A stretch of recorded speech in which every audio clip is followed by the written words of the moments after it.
Imaginez que vous ayez le super pouvoir de savoir ce que pense votre interlocuteur quand vous êtes dans une discussion, dans une dispute ou dans une négociation. Si vous arrivez à savoir ce que pense une personne, n'auriez-vous pas un coup d'avance dans la discussion pour pouvoir comprendre exactement ce dont il a besoin et proposer exactement la chose adaptée? Et si ce pouvoir était accessible? Attention, je ne vais pas vous apprendre à être télépathe ou à lire dans les pensées des gens. Non, au contraire, je vais vous donner des vrais conseils que vous pouvez utiliser, et pour ça, je voudrais qu'on s'inspire du personnage de Sherlock Holmes joué par Benedict Cumberbatch dans la série Sherlock de la BBC, afin de réussir à savoir ce que pense une personne. Voyons ensemble les traits de caractère que tu peux reproduire de ce héros fascinant, en faisant très attention aux 2 défauts que tu veux absolument éviter.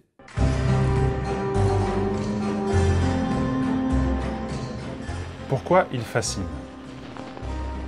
Sherlock Holmes, à la base, c'est un personnage de fiction créé par l'auteur Sir Arthur Conan Doyle dans le roman policier Une étude en rouge en 1887.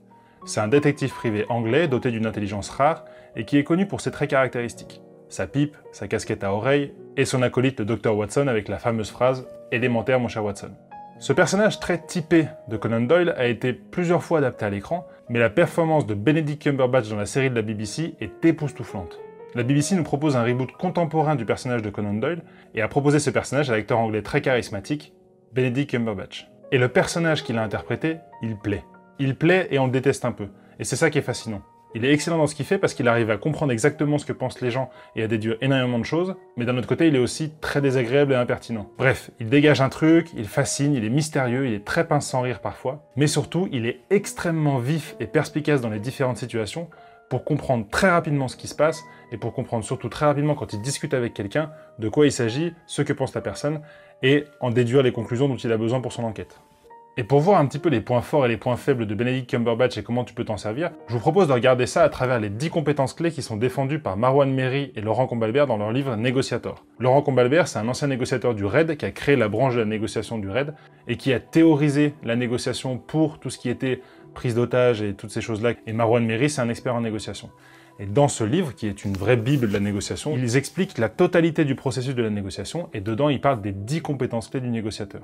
Et du coup, je vous propose de regarder ce personnage de Sherlock Holmes en vous donnant les différents traits de caractère que vous devez recopier, en faisant le lien avec les compétences clés des négociateurs. Voyons donc 3 traits de caractère de Sherlock que tu dois utiliser pour savoir ce que pensent les gens dans tes négociations et dans tes discussions. Ce que tu peux tirer de lui. Tout d'abord, ce qui fascine le plus, c'est sa capacité de déduction. Il possède constamment une longueur d'avance, que ce soit sur le Dr Watson ou sur les autres personnes qui enquêtent, et il a toujours compris 2-3 choses que les autres n'ont pas encore assimilées. Et pour ça, il absorbe, il analyse et il utilise un maximum d'informations de l'environnement ou des discussions qu'il a avec les gens, et ça, tu as vraiment envie d'utiliser ça dans tes discussions. Et pour ça, il y a 3 compétences à travailler. Il y a l'écoute, c'est une vraie faculté de savoir écouter quelqu'un, de parler moins et de laisser parler l'autre. Plus la personne va parler en face de toi, plus elle va te donner des informations, et plus tu pourras comprendre exactement ce qui l'anime, et quels sont ses intérêts dans la discussion, et du coup ajuster ton discours en fonction. Et surtout, l'écoute, ça permet de créer aussi un lien avec la partie adverse. Si tu montres que tu es attentif à l'autre et à ce qu'elle a à te dire, forcément il aura envie de t'aider. Et pour avoir une bonne capacité de déduction, une autre compétence clé des négociateurs que Sherlock utilise au quotidien et que toi tu as envie d'utiliser, c'est l'intuition. Il va même jusqu'à analyser des traits du visage, de la sueur, de la poussière sur les vêtements, des choses comme ça pour tirer des conclusions. Okay, you've got questions. Who are you? What do you do? What do you think? I'd say private detective. The police don't consult amateurs. When I met you for the first time yesterday, I said Afghanistan or Iraq. You looked surprised. Yes, how did you know? I didn't know, I saw. Your haircut, the way you hold yourself says military. Said trained at Bart, so army doctor, obvious. Your face is tanned, but no tan above the wrists. You've been abroad, but not sunbathing. L'intuition, c'est la faculté à comprendre une situation sans forcément faire appel à son raisonnement ou à des faits précis, mais c'est vraiment le fait de sentir quelque chose et de se dire « Ok, il se passe ça, donc c'est peut-être que ça », et donc de tirer des conclusions assez rapidement, et ça, tu en auras besoin. Ça se travaille, forcément, il y a des gens qui ont plus de facilité avec ça que d'autres, mais plus tu vas faire de négociations, plus tu vas faire de discussions difficiles avec les gens, et plus tu vas réussir à comprendre derrière les mots des gens, derrière les émotions des gens, quels sont les intérêts masqués, et du coup, tu vas réussir à les déceler plus facilement avec ton intuition, et ça permettra après de très facilement proposer des solutions adaptées à ton interlocuteur. L'autre compétence à travailler, et celle-là, elle est hyper importante, c'est l'empathie. L'empathie, c'est la capacité à ressentir et à comprendre les émotions de l'autre et les besoins de l'autre, tout en gardant une distance émotionnelle. Et ça, Sherlock le fait bien. Il comprend exactement ce que les autres ont en tête, par contre, il garde systématiquement cette distance, parfois même un peu trop de distance parce qu'il est un peu froid.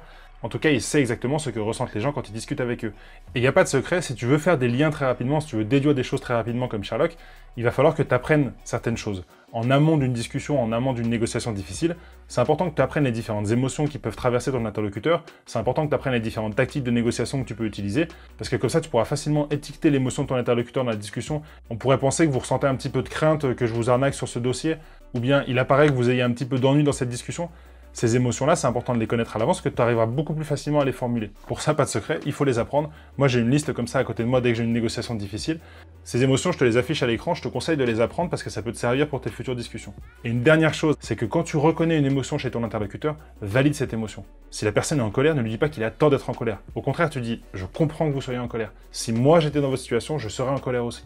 Récemment, j'ai eu une dispute avec quelqu'un dans mon entourage, et quand j'ai compris exactement ce qui se passait, je dis « mais je comprends. Si j'étais à votre place, je serais également en colère, j'en voudrais, j'aurais de la rancœur. » Et en fait, plus tu vas valider l'émotion, plus tu vas expliquer à l'autre que tu comprends ce qu'il ressent, et plus il aura de la facilité à proposer quelque chose qui ira dans ton sens. Le deuxième comportement incroyable de Sherlock dans cette série, c'est qu'il a surconfiance en lui. Il fait toujours preuve d'énormément d'audace et d'ambition dans ce qu'il fait. But the police don't go to private detectives. I'm a consulting detective. The only one in the world that invented the job. On peut trouver certes qu'il a un ego surdimensionné, mais ça lui permet d'être toujours très à l'aise dans les discussions et de ne pas se laisser manger par son interlocuteur. Et ça, si on rapproche ça des compétences des négociateurs, on peut appeler ça l'appétence au conflit. Un négociateur, c'est important qu'il soit à l'aise avec le fait d'aller au conflit. Alors pas forcément au conflit physique ou au conflit verbal, mais en tout cas au conflit d'idées, au conflit d'émotions, au conflit d'intérêts. Parce que dans une négociation, forcément à la base, tu as deux personnes qui ont des intérêts différents, et le but ça va être de trouver une solution qui va aux deux. Et donc si tu n'as pas une appétence au conflit, si tu fuis le conflit, si tu es mal à l'aise avec ça, tu vas forcément avoir tendance à t'écraser dans les discussions. Alors sans devenir aussi insupportable parfois que Sherlock, je te conseille de vraiment travailler ton audace, ton ambition, pour aller dans ces discussions avec beaucoup plus d'aplomb que ce que tu fais aujourd'hui, en étant certain que ce que tu es en train de faire, c'est quelque chose de juste, et en étant certain surtout que tu vas trouver une solution qui va aux deux personnes.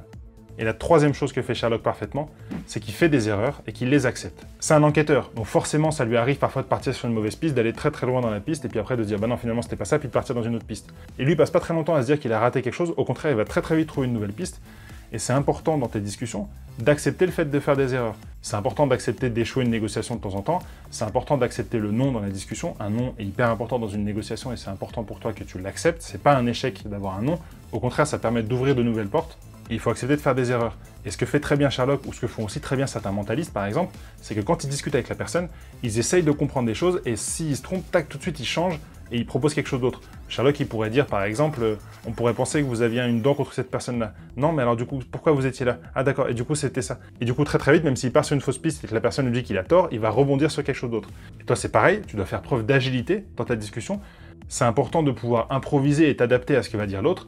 Et si par exemple tu as l'impression que la personne en face de toi elle a beaucoup de colère et qu'en fait c'est pas du tout ça, bah faut tout de suite essayer de trouver autre chose. Et faut pas te dire mince j'ai raté, non tu te dis ok vous avez pas de la colère alors du coup est-ce que c'est de la peur, est-ce que c'est de la crainte? Bien sûr tu dis pas ça texto comme ça, mais je t'ai déjà expliqué dans plein de vidéos comment réussir à reformuler pour comprendre les émotions de l'autre. Mais c'est très important de rester très agile dans ta façon de fonctionner, c'est ça qui te permettra de vite écarter les pistes qui sont mauvaises pour tomber sur le vrai nœud du problème. Ces comportements à éviter. Comme on l'a vu, Sherlock, même s'il est très bon, très intelligent, qu'il a beaucoup de déduction, c'est aussi un personnage qui est un petit peu antipathique. Parfois il énerve, il est très grinçant, il est incisif, il est désagréable, bref, t'as pas envie de devenir comme ça. Et donc il y a deux traits de caractère que tu veux absolument éviter. Tout d'abord, c'est tout ce qui concerne la gestion des émotions. Sherlock, il est tourmenté, il est vulnérable, il a beaucoup de mal à gérer ses émotions, il a un ennemi juré qui s'appelle Moriarty, il a des problèmes avec son frère, on voit dans la série qu'il a aussi des problèmes avec ses parents, bref, il a beaucoup de choses de son passé qui le hantent, et ça lui permet de pas forcément toujours garder son calme et d'avoir les idées claires dans ses enquêtes. La maîtrise émotionnelle, c'est aussi une compétence clé des grands négociateurs. C'est très important de maîtriser ses propres émotions. Tu veux réussir à comprendre les émotions de l'autre, mais tu veux aussi maîtriser les siennes. Il faut réussir à garder son calme, il faut réussir à calmer son anxiété, il faut réussir à calmer aussi son bonheur. Si la personne en face de nous fait une super offre qu'on ne s'attendait pas, il ne faut pas forcément le montrer.